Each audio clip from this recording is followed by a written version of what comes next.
जय श्री राम सभी को। तो स्वागत है आप लोगों का एक और मिनी व्लॉग के साथ में। तो आज का मिनी व्लॉग होने वाला है वट पूजा का। तो तुम्हारा भाई सुबह नहा धोकर भगवान जी का नाम लेकर हो जाता है रेडी और बाकी सब लोग भी रेडी हो जाते हैं। फिर पूजा का शुभ मुहूर्त होता है 8:51 का सुबह। फिर हम लोग घर से निकलकर आ जाते हैं इस बरगद के पेड़ के पास में जहाँ पर पूजा होनी है। उसके बाद पहले तो मम्मी जी को लेकर आ जाता हूँ यहाँ पर और फिर पापा और वाइफ को भी लेकर आ जाता हूँ। तब तक मम्मी बरगद के पत्ते पर पूजा का सारा सामान रख लेती है जो कि हमने पहले से तोड़वा लिए थे।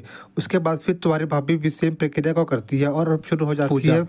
पहले धूप बत्ती दिखाई जाती है दोनों के द्वारा, उसके बाद फिर उनके पैर दबाए जाते हैं दोनों के द्वारा, फिर पंखे से हवा की जाती है, उसके बाद उन्हें जल चढ़ाया जाता है दोनों के द्वारा और फिर से उनके पैर दबाए जाते हैं। और अब बारी होती है वट देवता जी को मोली बांधने की। तो फिर पहले तो मम्मी जी मोली बांध देती है और उसके बाद फिर तुम्हारी भाभी भी मोली बांध देती है।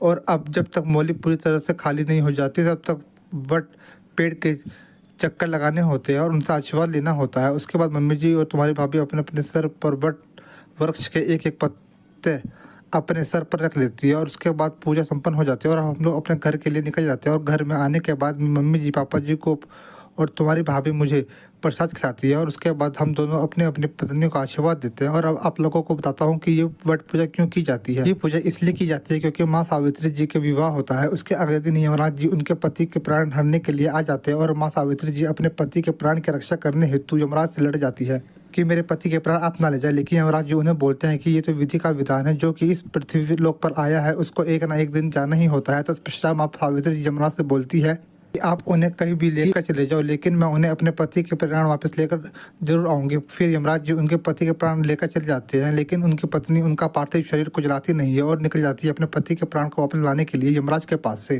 माँ सावित्री जी घर से निकलकर जंगल से होते हुए और सभी पक्षी जानवर और अन्य जीव जंतुओं से पूछते पूछते पहुंच जाती है एक बरगद के पेड़ के पास में जहाँ पर रास्ता खत्म हो जाता है और माँ सावित्री जी वहीं पर रोने लगती है। तो उनको रोता देख बरगद के पेड़ वो अपनी आंखें खोलता है और माँ सावित्री जी से पूछता है कि हे देवी क्या हुआ। तब माँ सावित्री जी उन्हें सारी कहानी बताती है रोते हुए। तब वो बरगद के पेड़ उन्हें रास्ता दिखाते हैं यमराज के पास तक जाने का। लेकिन बरगद के पेड़ माँ सावित्री जी से ये बोलते हैं कि अगर आप वहाँ से वापस लौट आती हो आप, तब माँ सावित्री जी उनसे बोलती है कि मैं आपको सदैव पूजा करूंगी।